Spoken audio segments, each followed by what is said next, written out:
बात करेंगे आज के समाधान की। अमावस्या के दिन अपने चंद्रमा को मजबूत करें।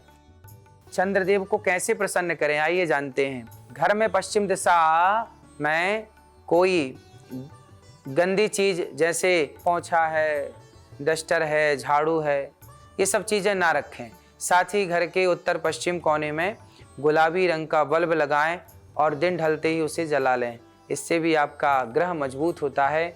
चंद्रमा को मजबूत करने के लिए 10 रत्ती का मोती धारण कर सकते हैं आप। मोती इस उंगली में, कनिष्ठिका में आप धारण कर सकते हैं, चांदी में। सोमवार के दिन ही ये आप अंगूठी धारण करें, सोमवार के दिन पूजा करके।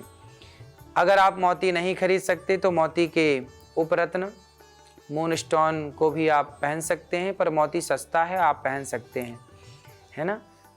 इसे आप चांदी की अंगूठी में डालकर ही पहने और सोमवार के दिन ही आप इसे धारण करें।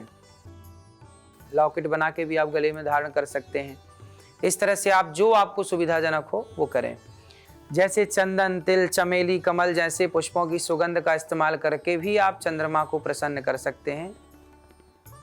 तो इस तरह से आप कहते हैं ना, पुष्पों की खुशबू लेना भी उत्तम होता है। 8 कोनों वाला शीशा लगाएं। बात करेंगे आज के देवी देवताओं की। चंद्रदेव महाराज जो चंद्रमा है, चंद्रमा का जो स्वभाव है वो शीतल है। चंद्रमा को गुरु बनाया, आप चंद्रमा को गुरु बना सकते हैं और चंद्रमा से सीख सकते हैं कि जैसे चंद्रमा की कलाएं तो घटती बढ़ती हैं पर चंद्रमा कभी नहीं घटता बढ़ता, उसी प्रकार शरीर घटता बढ़ता है, आत्मा कभी नहीं घटती बढ़ती। इसलिए आप चंद्रमा को अपना गुरु मान करके आप चंद्रमा से ये सीखें कि जैसे चंद्रमा शीतल है, ठंडक प्रदान करता है, शांति प्रदान करता है, उसी तरह आपका स्वभाव भी एकदम शीतल होना चाहिए। सूर्य का स्वभाव गर्म है, चंद्रमा का स्वभाव ठंडा है। हमें भी चंद्रमा की तरह ठंडा होना चाहिए, हमें कभी क्रोध नहीं करना चाहिए। जैसे चंद्रमा के प्रकाश से औषधियों में अमृत की वर्षात होती है, जो अमृत है औषधियों में वह चंद्रमा के प्रकाश से आता है।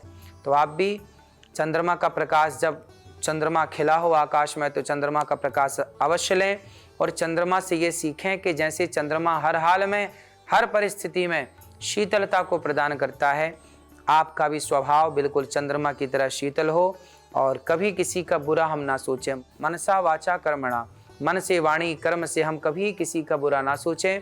सर्वे भवन्तु सुखिनः, सबका भला करें। इस तरह से जब आप अपने स्वभाव को बनाएंगे तो निश्चित आपका कल्याण होगा। आज का वार्तालाप दिल्ली से शिवानी भारद्वाज जी का सवाल है। आपने महाराज का मंत्र में बताया कि यज्ञोपवीत पहनने वाले लोग ही मृत्युंजय का, महामृत्युंजय का जाप करें। तो यज्ञोपवीत क्या होता है और कैसा होता है? यज्ञोपवीत जनेऊ होता है। यज्ञोपवीत मतलब जनेऊ, जो संत लोग, ब्राह्मण लोग गले में धारण करते हैं और वह यज्ञोपवीत होता है, एक धागे का होता है। और इस तरह यज्ञोपवीत के बारे में आपको बताऊं कि उस धागे में 3 धारियां होती हैं, फिर 3 को मिलाकर फिर 3 धारियों की ये सूती होती है। इस तरह से यज्ञोपवीत का निर्माण बड़े प्रेम से आचार्य जन करते हैं और फिर वह यज्ञोपवीत में ब्रह्म गांठ होती है और उसे पहना जाता है। तो इस तरह यज्ञोपवीत बड़ा पवित्र है, उसमें भगवान का, ब्रह्मा विष्णु महेश का आवाहन होता है और वह यज्ञोपवीत सब प्रकार से कल्याणकारी है। तो यज्ञोपवीत जनेऊ बोलते हैं, उसे इस तरह से धारण करते हैं कंधे पर और जब भी लघु शंका, दीर्घ शंका जाए तो कान में उसे लगा कर ही जाते हैं। यज्ञोपवीत के बड़े नियम हैं। जो यज्ञोपवीत धारण करता है वही वेद मंत्र का उच्चारण करने का अधिकारी होता है। बात करेंगे आज के गुरु मंत्र की। अमावस्या के दिन पितरों का ध्यान करें। पीपल के पेड़ पर दही और गंगा जल, काले तिल, चीनी, चावल, जल और पुष्प अर्पित करें। ओम पितृभ्यः नमः मंत्र का जाप करें और पितृ सूक्त का भी आप पाठ कर सकते हैं, शुभ फल प्रदान करेगा। आज के लकी कॉलर सीवान से अमित कुमार का सवाल है। महाराज जी, मैं अपने बारे में जानना चाहता हूँ, क्या करूँ? अंतरात्मा के बारे में कैसे जान सकता हूँ? देखो, आप अपने को जानिए। अपने को जानना मतलब अपने भीतर, हमारे भीतर क्या दोष हैं।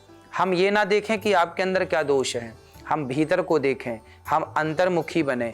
हम अपने को देखेंगे ना तो हम दूसरों को देख पाएंगे। इसलिए हम अपने को देखें। आप अपनी अंतरात्मा को जानने के बारे में बात करें। जो हमारी आत्मा है वह ईश्वर का स्वरूप है। आप ठीक जा रहे हैं, अपने भीतर को देखना है, बाहर को नहीं देखना। आप अपने भीतर को कैसे देख पाएंगे? ध्यान करें, आंखें बंद करें, भगवान का ध्यान करें और धीरे धीरे धीरे धीरे पहले बोले राम मुंह खोल के, फिर आवाज ना निकले, फिर बोले अंदर राम मुंह बंद करके, अंदर से राम। वो धीरे धीरे धीरे धीरे भगवान का चिंतन आपके हृदय में समाएगा और आप अंतर्मुखी बन जाएंगे। आप गहरे ध्यान में चले जाएंगे। हमारे ऋषि लोग सैकड़ों साल तक तपस्या में बैठे रहते थे अंतर्मुखी होने के कारण। आप भी अपनी आत्मा रूपी परमात्मा को जानें, भीतर बैठे ईश्वर को देखें, बहुत अच्छा है और देख पाएंगे कि ध्यान से। पहले सत्संग करिए, संतों का संग करिए, धीरे धीरे करत करत अभ्यास के जड़मति होत सुजान, धीरे धीरे मन बहिर्मुखी से अंतर्मुखी बनेगा और आप बहुत बड़े साधक बन जाएंगे। कल का विषय है कि घर का मंदिर कैसा होना चाहिए, भगवान को क्या प्रसाद चढ़ाएं, क्या भोग लगाएं, कैसे पूजा करें, कैसे आरती करें, बात करेंगे कल के विषय की।